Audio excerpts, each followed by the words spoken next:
Hi hello नमस्ते। नई कहानी मेरी ज़ुबानी इस चैनल पर मैं रेणुका आप सभी का स्वागत करती हूँ। आज हम सुनेंगे एक कहानी जिसका नाम है बंदर और धोबी। एक छोटा सा गांव था। उस गांव में पानी की कमी होती थी। गांव के बाहर एक तालाब था जहाँ पर एक धोबी रहा करता था। सारे गांव के कपड़े उसी के पास धोने के लिए दिए जाते थे। वह धोबी काफ़ी अच्छी तरीके से कपड़े धोता था, इसलिए गांव का हर कोई उसी के पास कपड़े ले जाता। ऐसे ही उसके दिन अच्छे से बीत रहे थे। ऐसे ही कुछ दिनों बाद पानी और कम होने लगा और वह गांव से दूर एक तालाब पर जाने लगा। उस तालाब के किनारे एक बड़ा ही पेड़ था। उस पेड़ पर एक बंदर का बच्चा था। उसकी माँ कुछ दिन पहले ही खंबे से चिपक कर मर गई थी और वह अकेला ही था। उसके बारे में उस धोबी ने गांव वालों से सुना था और उससे दूर रहने के लिए गांव वालों ने कहा था। लेकिन उसने सोचा, यह बंदर का बच्चा मुझे क्या करेगा, बेचारा छोटा है, ऊपर से बिन माँ का है। वह जो भी खाने के लिए ले जाता उसमें से थोड़ा उस बंदर के बच्चे को खिलाता और बचा हुआ वो खुद खा लेता। ऐसे ही काफ़ी महीने बीत गए। बंदर के बच्चे की और धोबी की अच्छे से जमने लगी। वह जब भी कुछ खाता तो बंदर के बच्चे को अवश्य ही देता था और ऐसे ही कुछ दिन बीत गए।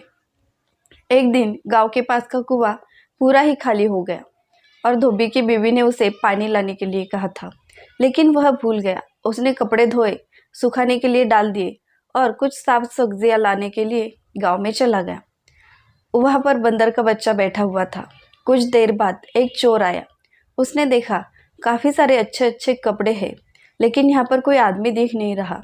उसने सोचा, यह कपड़े चुरा कर चोर बाजार जाकर बेचूंगा तो मेरा अच्छे से गुजारा हो जाएगा। लेकिन उसके मन की बात उस बंदर के बच्चे ने जान ली और वह उसके पास गया और उसे खूब पिटाई करने लगा। वह समझ नहीं पा रहा था कि यह बंदर का बच्चा कहाँ से आया और मुझे मार क्यों रहा है। थोड़ी देर बाद जब धोबी लौटा तो उसने देखा कि बंदर का बच्चा एक इंसान को मार रहा है।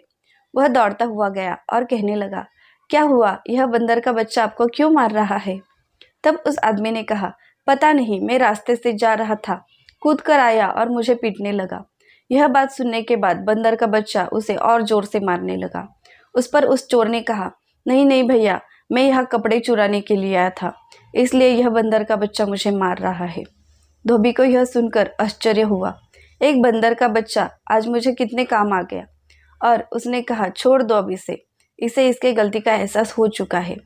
बंदर के बच्चे ने उस चोर को छोड़ दिया और वह चोर वहां से रफा दफा हो गया। थोड़ी देर बाद धोबी ने सारे कपड़े इकट्ठा किए और घर लौट गया। घर जाने के बाद उसकी बीवी ने मानो तांडव शुरू कर दिया, क्योंकि उसने पानी लाने के लिए बोला था और वह भूल गया था। वह सिर्फ सब्जियां ही लेकर आया था। उसने घर से घड़ा उठाया और फिर उसी तालाब की तरफ निकल पड़ा।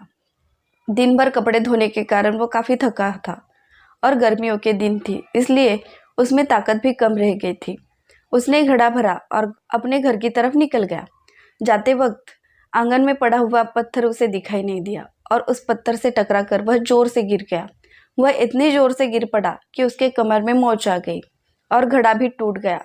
अंदर से उसकी बीवी चिल्लाते हुए आ गई, तोड़ दो, सब कुछ तोड़ फोड़ दो, मेरे तो भाग ही फूटे हैं। पता नहीं कैसा पति मेरे नसीब में आया है। तब धोबी ने कहा, नया बर्तन आ जाएगा, लेकिन मुझे तो उठा लो, मुझे कितनी चोट लगी है, ये तो देख लो। लेकिन वह थी कि गालियां देने में ही लगी हुई थी। थोड़ी देर बाद उसने उसे उठाया और अपने घर के अंदर ले गई और वैद्य जी को बुलाया। वैद्य जी ने कहा, ये कुछ दिन काम ना करे तो ही अच्छा है, क्योंकि इनके कमर में मोच आ गई है। धोबी की बीवी और जोर से चिल्लाने लगी, घर का खर्चा कैसे चलेगा? यह आदमी ऐसा पड़ा रहेगा तो हम खाएंगे क्या, पिएंगे क्या? पानी भी नहीं ला सकता ये आदमी, अब मैं क्या करूं? इतनी दूर मैं कैसे जाऊं? क्योंकि धोबी की पत्नी काफ़ी आलसी थी और लालची भी थी। उससे सब कुछ मुफ्त में चाहिए था, खाने को चाहिए था, लेकिन लाने के लिए जाने के लिए उसकी तैयारी नहीं होती थी। हर काम वह धोबी से कराती थी। कुछ दिन धोबी आराम करने लगा। बंदर देख रहा था कि धोबी आ नहीं रहा। उसने सोचा, उसके घर जाकर देखूं।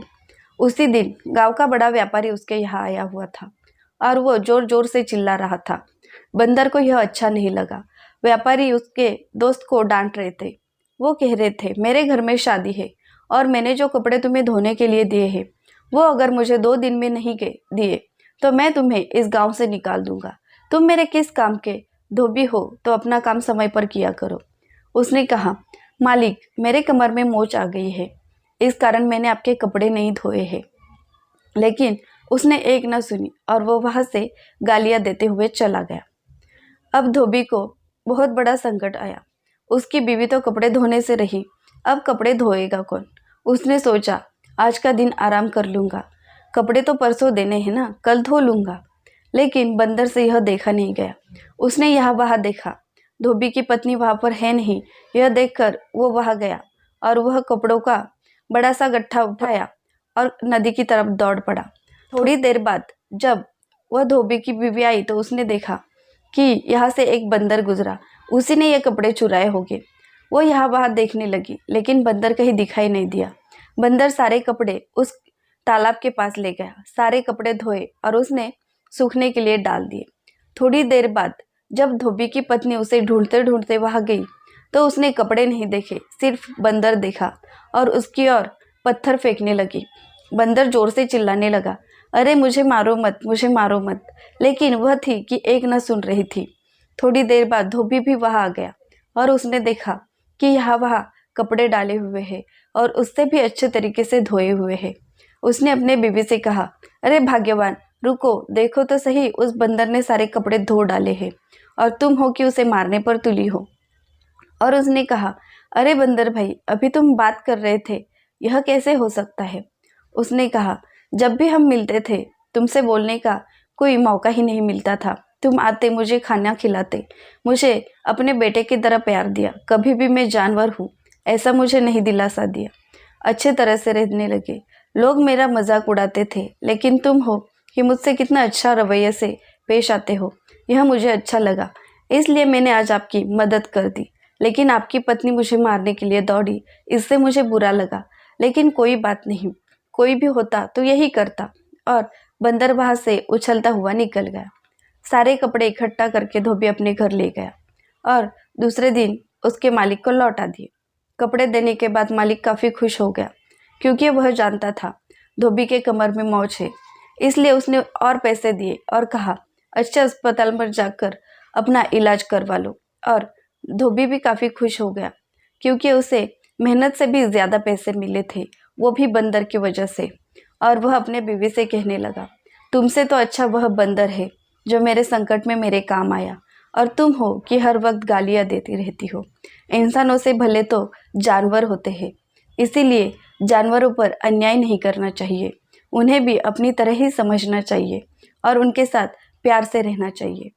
ऐसी ही नई नई कहानियाँ सुनने के लिए हमारे चैनल को सब्सक्राइब करें, और अगर आपको हमारी कहानी अच्छी लगी हो तो मुझे कमेंट करके ज़रूर बताना। धन्यवाद।